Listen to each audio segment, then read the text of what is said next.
A big development today at our own network, CNN parting ways with anchor Don Lemon. Another stunning announcement.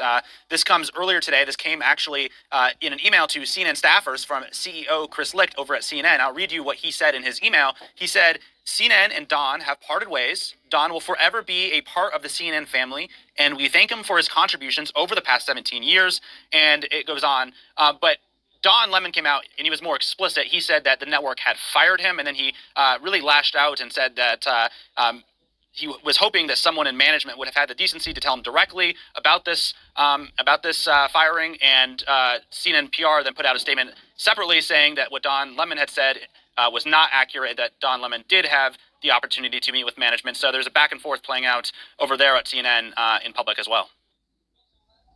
So actually, it turns out that Don Lemon made some disparaging comments about women, and that is why he got axed by CNN.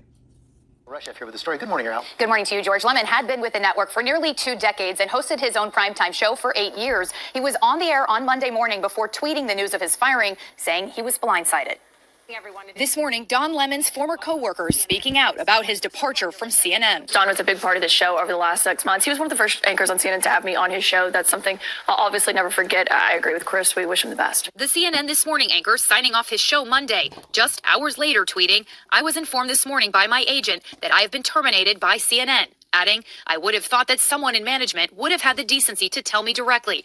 I am stunned." CNN then with a tweet of its own, refuting Lemon's account, calling it inaccurate, writing, "He was offered an opportunity to meet with management, but instead released a statement on Twitter." The back and forth coming months after, Lemon made this on-air gaffe about women while discussing Nikki Haley's run for president, prompting his brief suspension. Nikki Haley is in her prime. Sorry. A woman is considered to be in her prime in her 20s and 30s and maybe 40s. What are you talking? Wait. That's not according to me. Prime for what? His co-anchors Poppy Harlow and Caitlin Collins appearing stunned, pushing back. Are you talking about prime for like childbearing, or are you talking about prime for being president? What the facts are. Google it. At the time, Chris Licht, CNN's chairman and CEO, sending a memo calling the comments unacceptable and mandating Lemon participate in formal training sessions. Lemon later telling staff, "When I make a mistake, I own it, and I own this one as well." On Monday, amid news of Lemon's departure, Haley tweeting, "To women everywhere, don't ever let anyone tell you you're past your prime." That instance, not the first time the firebrand host has raised eyebrows. Is it fair to say this? Because I'm not a mommy, but is it mommy brain? Is it you? No. Variety also reporting recently allegations of past workplace misogyny by Lemon, citing more than a dozen unnamed current and former colleagues. Claims Lemon denies. And CNN offering no specific reason for Lemon's firing, but in an email to staff, Licht thanked Lemon for his contributions, writing, "Don will forever be a part of the CNN family," adding, "We wish him well and we will be cheering him on in his future endeavors." Guys. Okay, Ariel, thanks very much.